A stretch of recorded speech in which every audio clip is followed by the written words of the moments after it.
The Zephyrian delegation towered over the conference table, their chitinous forms gleaming under the harsh fluorescent lights of Station Kepler.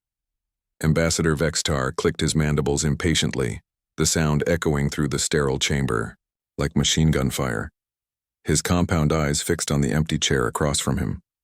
"Where is your diplomat, humans?" Vextar's translator crackled with electronic distortion. "We demand someone of proper standing to negotiate the terms of your surrender." The airlock hissed open, and Colonel Marcus Bulldog Rodriguez stepped through, his combat boots clicking against the metal floor.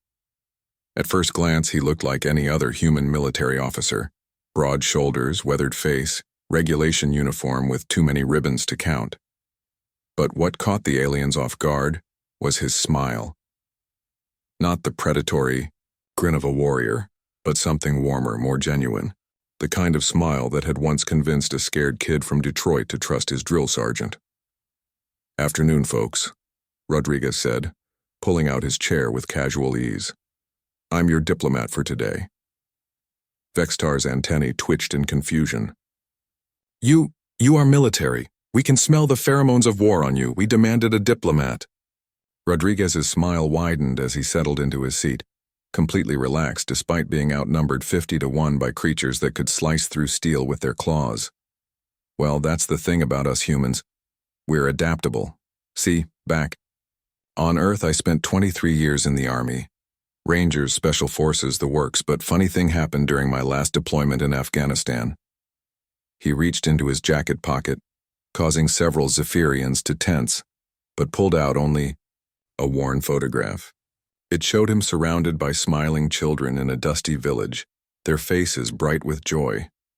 "I was supposed to clear out this village we thought was harboring insurgents, standard sweep and clear. But when I got there, all I found were families. Scared families hiding in their homes because they'd heard the scary human soldiers were coming." Rodriguez chuckled, shaking his head. Turned out the real insurgents had fled days earlier, leaving these people to face whatever we might do. Vextar leaned forward, his massive form casting shadows across the table. "And what did you do, soldier?" "I sat down with their elder, old man named Hassan. Couldn't speak a word of English and my Pashto was terrible. But somehow we talked, for hours, about his grandchildren, about the crops, about how the war had torn his community apart." Rodriguez's eyes grew distant with memory. By the end of that conversation, Hassan had given us intel that led to the biggest insurgent capture of the year, not because we threatened him, but because we listened. The Zephyrian delegation exchanged glances, their mandibles clicking in what Rodriguez had learned was their equivalent of nervous chatter. "You see," Rodriguez continued, leaning back in his chair, "I learned something that day. Sometimes the best weapon isn't a gun or a bomb, it's understanding. That's why when I retired from active duty, I went back to school. International relations, xenobiology, cultural anthropology. Spent the last 5 years preparing for exactly this moment." Sub-Commander Crix, one of Vextar's advisors, spoke up. "But you are still a killer.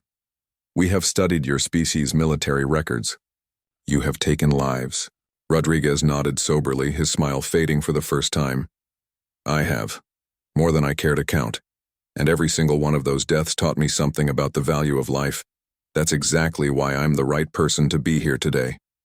He stood up, moving to the viewport that looked out over the asteroid field where both fleets waited in tense standoff. Earth's modest force of 12 ships faced the Zephyrian armada of over 200 vessels. "You came here expecting us to surrender because you outnumber us. Because your ships are bigger, your weapons more advanced. And you know what? You're probably right. In a straight fight, you'd win." Rodriguez turned back to face them, that warm smile returning. "But here's what you didn't expect. We don't want to fight you." "Impossible," Vextar hissed. "You are humans. War is your nature. It is why you must be contained." "War is one tool in our toolkit," Rodriguez admitted, "but it's far from our favorite. You see, I've read every report about your species that our xenobiologists could compile. You're not conquerors by nature, you're farmers. Your entire civilization was built on cultivation, on making things grow. The only reason you're out here with a war fleet is because you're scared. The room fell silent except for the hum of life support systems. Scared of what? Vextar asked quietly. The Devourers, Rodriguez said simply. The swarm that consumed your 3 outer colonies. You've been running from them for 2 years, looking for somewhere safe to make a stand. And then you found our little corner of the galaxy and thought, perfect, we'll take this from the primitive humans and make it our stronghold. Sub-Commander. Crix's carapace actually clicked in surprise. How did you— Because I've been a refugee too, Rodriguez interrupted gently. When Hurricane Katrina hit New Orleans, I was just a kid. Lost everything. And you know what the first thing was that I wanted to do when we finally found shelter? Kick out whoever was there and take their place. Desperation makes us all do things we're not proud of. Rodriguez walked back to the table and sat down, clasping his hands in front of him. So here's what I propose. Instead of fighting each other while the real enemy is out there consuming worlds, we work together. Your agricultural expertise, our defensive capabilities. Your ships, our tactics, we make a stand together. And why? Vexitar asked slowly. Would we trust you? Rodriguez's smile became something fiercer, more determined.